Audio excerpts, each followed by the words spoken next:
So, Freddie, I think we're doing our first ever question from a YouTube commenter today, which means that you get to read out their handle in whatever pronunciation you would like to use. I'm going to go with @car12d8.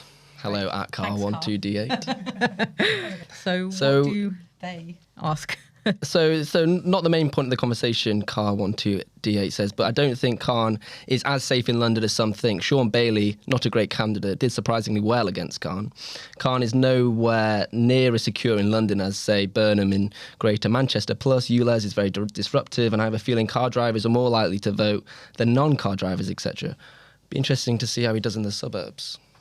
Good question. Yeah, I thought that this was a really interesting comment because it's very topical at the moment because there's going to be this fight over that outer London seat, Uxbridge and South Ruislip, Boris Johnson's old constituency, which is probably the sort of perfect petri dish to seeing whether or not ULEZ is going to be a driving voting issue.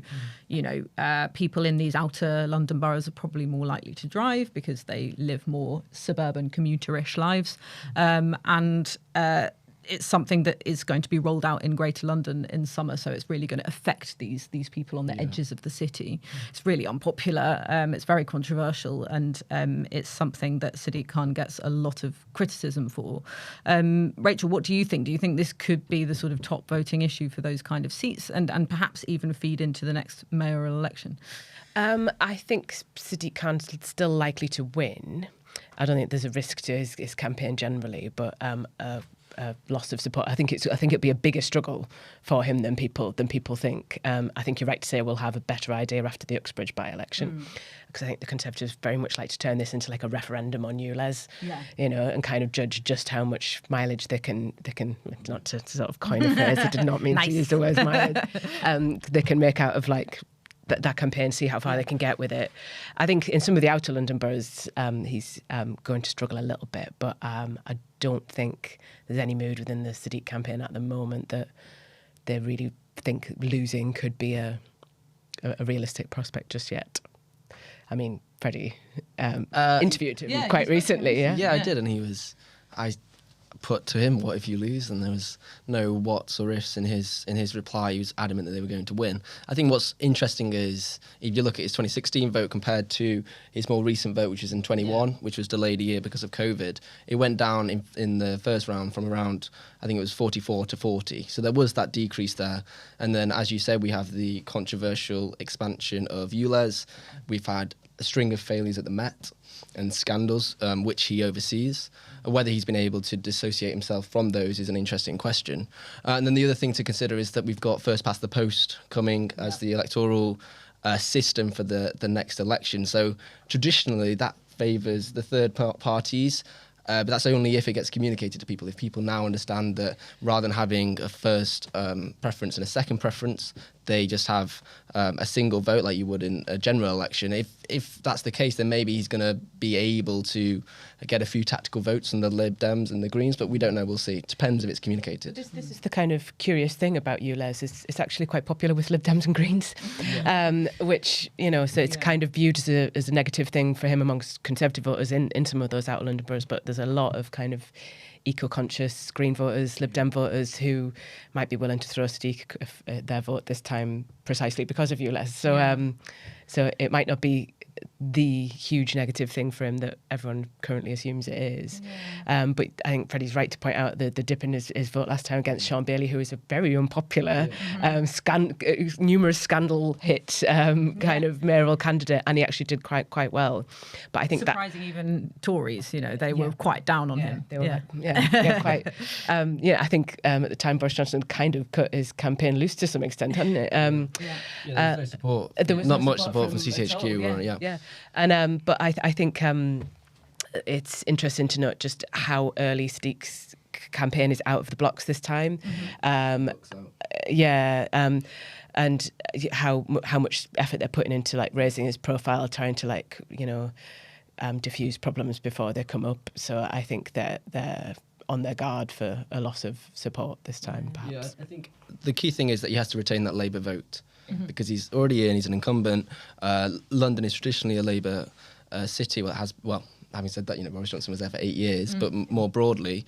And it's interesting, we had some polling from YouGov, I think, which was from April, and he is not doing too well.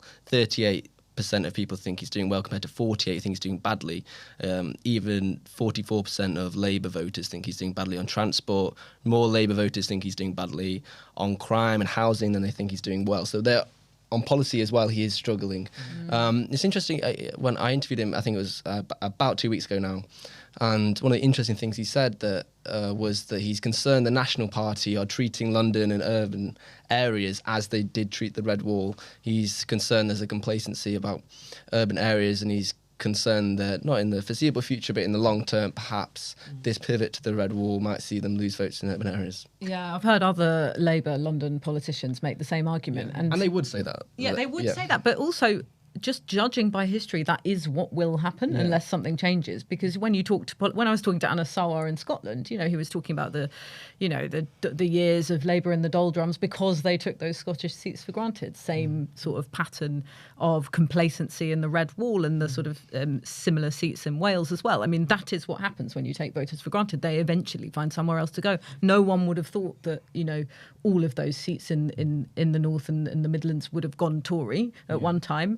Nobody thinks that any of these seats in London are going to go Tory or whatever other party, but it will happen. Yeah, but are they taking them for granted? That's the question. I think there's a presumption or an assumption that they are doing so just because they're talking about immigration and Brexit in a slightly different way. It's not as if then Labour doesn't now appeal to urban voters with some of its green policies or whatever your stereotype is of urban voters. I don't think they're necessarily being complacent about them just because they're trying to attract voters in the Red Wall. But you do see Sadiq Khan saying things to you that are not really the party line. Like in your interview, it was interesting how he was saying he wants to rejoin the single market and customs union, and that he was trying to say that conversation was already happening. I thought that was a really interesting line. Yeah, it was. He was. Yeah. Which they would not be wanting him to stay, right?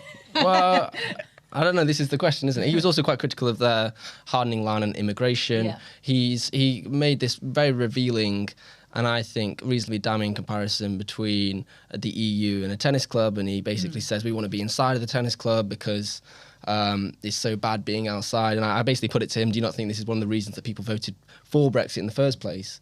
Because they didn't like the people in the tennis club. They didn't like the fact that everyone was saying it's so much better to be in the tennis club. Voted for Brexit though. So. No, exactly. But lots of tennis clubs in outer London.